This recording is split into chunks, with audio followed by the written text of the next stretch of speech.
Apresentar aqui o nosso convidado de hoje, diretor-geral do Colégio Ciências Aplicadas, professor Alexandre Pinto. Muito boa noite e seja bem-vindo ao Deu Play. Boa noite, ouvintes da Jovem Pan FM. Boa noite, pessoal. Um prazer imenso estar aqui. Muito obrigado pelo convite. E falando sobre como potencializar o momento de expectativa dos estudantes, saindo a nota do Enem, abrindo as inscrições do SISU. E a gente quer saber, é possível potencializar essa nota para obter um resultado, aquela vaga tão almejada? Sim, e é muito importante que o candidato conheça aquilo que a gente chama de o jogo do SISU. A gente chama o jogo do SISU porque é quase isso mesmo, você precisa ter uma boa noção de tudo que se passa por trás desse sistema para que você possa, como vocês disseram, potencializar a sua nota. Então, o resultado do Enem já saiu. Todos os alunos já entraram em contato com as suas notas, eles receberam 5 argumentos. 5. O Enem te dá 5 argumentos. O argumento de redação, o argumento de matemática, de ciências da natureza, ciências humanas e de linguagens. E muita gente pensa que é só somar esses 5 argumentos, dividir por 5, tirar o que a gente chama de média aritmética simples e ver como ele foi para saber se ele vai estar bem ou vai estar mal. E essa não é a verdade. Por quê? Qual a verdade? A verdade é que cada instituição e, às vezes, cada curso de cada instituição utiliza essas notas de uma maneira diferente. Então, o que acontece? Por exemplo, a UFRN, vamos falar do curso mais concorrido, que ainda é medicina. A média é feita de forma ponderada. Então, ciências da natureza pesa 3. Então, a nota de ciências da natureza é multiplicada por 3 para a gente avaliar os alunos. Matemática, por exemplo, é peso 1. Então, às vezes, existe toda essa diferença na preocupação. Ao final, você vai ter uma média ponderada que a prova de ciência da natureza vai influenciar de forma mais significativa. Já, por exemplo, um outro estado, por exemplo, a Paraíba, eles usam uma média que é por igual. Outros estados podem usar média onde a redação pese mais. Então, vamos lá.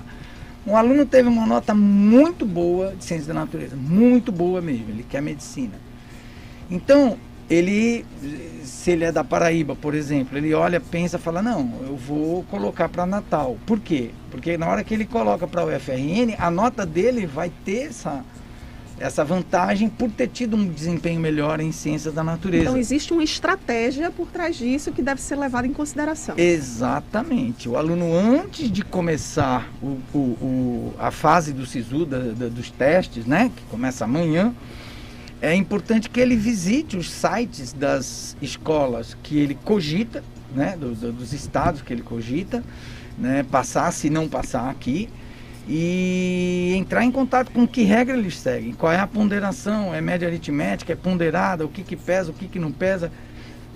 Além disso, verificar quais documentos são necessários nessas universidades, porque eu conheço casos de alunos que perderam as vagas porque não estavam preparados, porque se você não passa na primeira opção, você pode deixar seu nome lá, registrado na segunda opção e ficar aguardando chamar. Aí eles chamam, por exemplo, você está aqui, botou como sua segunda opção, vamos dizer, o Acre. Eu vou dar só um exemplo. O Acre não é perto, é meio longe. E amanhã sai o edital, lá sai a chamada. É de um dia para o outro, pá, chamaram. Então, ele tem que ir num espaço, às vezes, de 24 horas, estar lá no Acre, com os documentos embaixo do braço, para poder fazer a inscrição, senão ele perde. Então, tem gente que perde a vaga porque não fica preparado para essa possibilidade. Então, é todo esse jogo de situações que o estudante deve estar bem embasado, bem preparado para não perder nenhuma oportunidade. Professor, me explica uma coisa, por que há essa diferença de critérios entre universidades do Brasil? E se tem alguma lógica realmente explicável para que haja essa diferença? Porque não faz, na minha visão, assim, acho que está dando uma opinião de leigo mesmo, porque na minha época era vestibular, mas não era assim. Se é um exame nacional, é uma prova só, por que existem critérios diferentes para avaliação da nota se todo mundo está fazendo a mesma prova? Na verdade, eu concordo e discordo. Assim, realmente não tem sentido a UFRN para a medicina usar uma ponderação e a Paraíba para medicina usar outra. Aí eu concordo com você, não tem sentido. É a mesma coisa, é o mesmo curso, é a mesma prova, então ela deveria ser feita da mesma maneira. Aí é questão de política mesmo interna, então eles lá decidiram fazer média aritmética, que eles decidiram. Agora, o fato de ter alguma matéria que pese mais, isso sempre teve na UFRN, sempre foi muito correto, porque se você vai fazer, por exemplo, para direito, é justo que a nota favoreça um pouco mais a sua área de linguagem, de leitura de humanas, entendeu? Se você vai fazer engenharia, é justo que a nota favoreça um pouco mais a matemática e tal. Então, essas diferenças, eu acho que devem existir. Agora, essas diferenças, como você citou, um estado faz de um jeito, outro faz do outro, só complica, porque olha o que acontece, o estudante tem que hoje, a sabatina é essa, hoje entrar site por site, ficar investigando como é que não é, para poder otimizar e ver aonde que a nota dele vai ficar maior. Isso, de certa forma, favorece o estudante local, né? Que ele tem mais facilidade de conhecer a regra da universidade do estado dele do que do Acre, por exemplo, né? Tem a ver alguma coisa disso, não? Mais ou menos, porque hoje em dia, tudo está na internet, tudo aperta um botão, ele vê, e o SISU, ele permite essa troca, essa viagem, o aluno que está aqui vai, entendeu? Então eles têm acesso de toda forma. Agora, existem sim políticas de proteção, que inclusive foi adotada na UFRN a partir deste ano, né?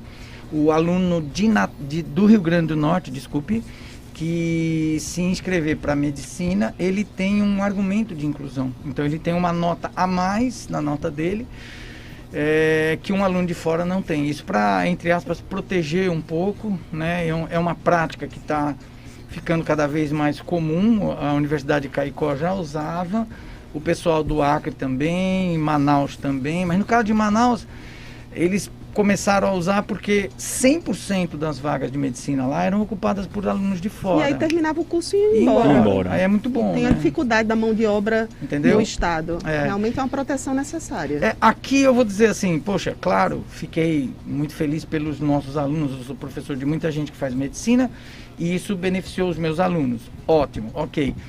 Mas eu não acho que seria necessário. Eu acho que a UFRN, de medicina principalmente, sempre teve uma maioria de alunos daqui. A gente, mesmo Fortaleza... Mesmo o Ceará chegando com força. Mesmo o Ceará aqui do lado ser tão forte assim na área da educação, mas a gente não tinha, não chegava a 20% das vagas ocupadas por alunos de fora. Então, não acho que seria, mas assim, foi uma coisa que foi pleiteada, conseguiram, tá bom. E sobre esses estudantes, nessa expectativa, tem o pessoal que vai entrar, o número de vagas limitadas, e também aqueles que não vão conseguir, que precisam adotar uma nova estratégia para o ano de 2022, se preparar melhor. Qual a avaliação deste Enem e o que é que o senhor pode dizer para os estudantes, assim como um estímulo a que eles permaneçam estudando, batalhando, buscando o seu objetivo? Perfeita pergunta. Já que a gente está falando de potencializar, existe uma coisa que agora, para este Enem, para este SISU, já não tem mais como fazer, mas o que se pode mais potencializar mesmo, o que pode melhorar demais a sua nota, é você conhecer como a prova do Enem é corrigida. Porque existe uma diferença muito grande da prova que se fazia há 20 anos, há 15 anos atrás, que você fazia a prova, contava os pontos e quem tinha mais pontos passava. Hoje em dia, a pontuação é feita através de uma coisa chamada TRI, que é Teoria de Resposta ao Item, que é bem complicada. E a gente precisa conhecer essa regra do TRI, porque conhecendo, você pode entender por que dois alunos, na mesma prova, veja, na mesma prova, dois alunos, por exemplo, que fazem 35 pontos em matemática, os dois fizeram 35 pontos, o argumento deles pode ser muito diferente. Pode ser decisivamente diferente, de forma que um não passe e o outro passe por causa disso. Agora, como é que a mesma pontuação faz? Porque existe toda uma metodologia, que é de proteção do chute e tal, que é muito interessante, é bem justa, inclusive é lógica, mas ela é muito complicada, não é todo mundo que entende. Então, entender como funciona a regra do Enem, para depois entender a regra do SISU, né? Nós estamos na segunda parte agora, mas para quem não passou. Então, a primeira coisa é juntar os cacos, né? Bom, quebrou, não consegui o que eu queria, beleza, vamos juntar aqui, vamos chorar 2 dias. E agora vamos lá, peraí. O que eu fiz de errado? O que não estava certo? O que a gente precisa mudar? E se você não sabia como eram as coisas, as regras do TRI, como é que calcula a nota, passar a se inteirar disso. Porque é assim, eu costumo dizer muito para o meu aluno. Imagine que você vai para um torneio de golfe. Eu nunca joguei golfe, eu não sei a regra. Vamos falar um mais longe ainda da gente, beisebol. Eu não sei nada, não sei nem a regra como é. A minha chance de ganhar é zero. Eu não sei nada da regra. Então eu tenho que conhecer a regra do jogo. E muito aluno simplesmente estuda, vai fazer a prova, ele não sabe exatamente o que causa uma coisa, o que pesa, o que não pesa. E isso daí realmente dá uma diferença muito grande entre quem conhece e quem não conhece o que está por trás dessa TRI. Então esse é um ponto que ajuda muito mais a otimizar o argumento, para depois otimizar o final na SISU. E assim, os cursos, né, de preparatórios já tem um conteúdo voltado especificamente para isso, professor, para o aluno ter acesso? Olha, eu vou dizer que a gente faz, né, por exemplo, a gente tem alguns momentos durante o ano, né, no começo do ano, no meio e no final a gente tem alguns mini cursos que a gente faz de pouca duração, até para os pais. Porque assim, a angústia não é só dos filhos, é maior ainda dos pobres, dos pais. Eu costumo dizer, o maior castigo do mundo não é ser vestibulando, é ser pai de vestibulando. Porque realmente não é fácil. O SISU é um teste para cardíaco, porque são 3 dias de teste, se vê se entra, dá, se não entra, se vai, se sai, aceita. Aí depois, e esse ano ainda piorou, porque normalmente sai o resultado na segunda-feira, né? Esse ano eles anunciaram que vai sair na terça-feira, no dia 22. O que já dá um certo assim, por quê? Por que não na segunda? Eu acho que aquele medo, vai que dá alguma coisa errada, a gente tem a segunda para corrigir. Eu acho, inclusive aqui, e vou dizer, dizem as más línguas, que eles vão antecipar. Eles estão falando assim, vai ser na terça para chegar lá no dia, conseguimos soltar um dia mais cedo. Como foi o resultado do Enem? Como foi o resultado do Enem. É isso que a gente imagina. Mas assim, é muita angústia até sair a lista, até você ver que situação tá. E isso daí tem que ter um preparo, inclusive emocional. Como é que foi a preparação, os resultados já que dos alunos do Ciências Aplicadas nesse processo todo? Redação também foi um tema que eu, pelo menos, achei fundamental, muito numa bom. discussão muito válida, importante e pertinente, que é a questão da invisibilidade, né? Do registro de documento, de oficializar. Qual a sua avaliação e a mensagem para os alunos? Assim, eu gostei muito da prova do Enem, eu faço todo ano.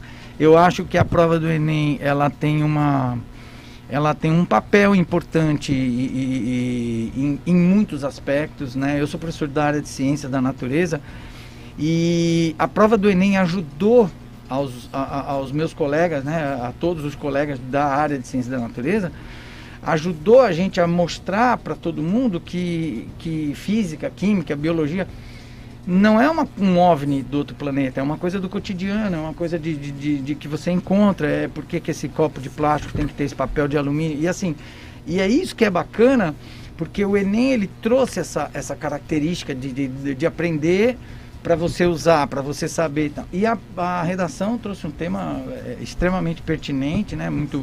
Havia toda aquela coisa, meu Deus, será que realmente vai vir uma prova com a cara do chefe?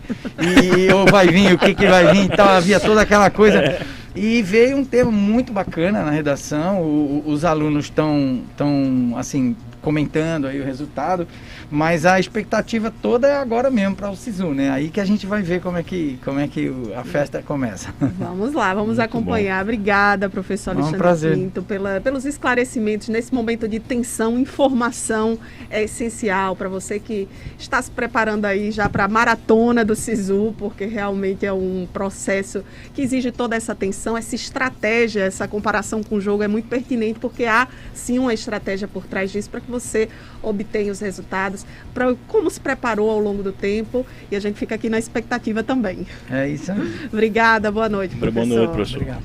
E o cronograma do SISU, ó, as inscrições de 15 a 18 de fevereiro, resultado da chamada única 22 de fevereiro, matrícula ao registro acadêmico 23 de fevereiro a 8 de março, manifestação de interesse em participar da lista de espera 22 de fevereiro a 8 de março e o resultado da lista de espera a partir de 10 de março, serviço relacionado ao cronograma do SISU. Agora a gente aperta o pause, vai para um rápido intervalo comercial, daqui a pouquinho estamos de volta com o Deu Play.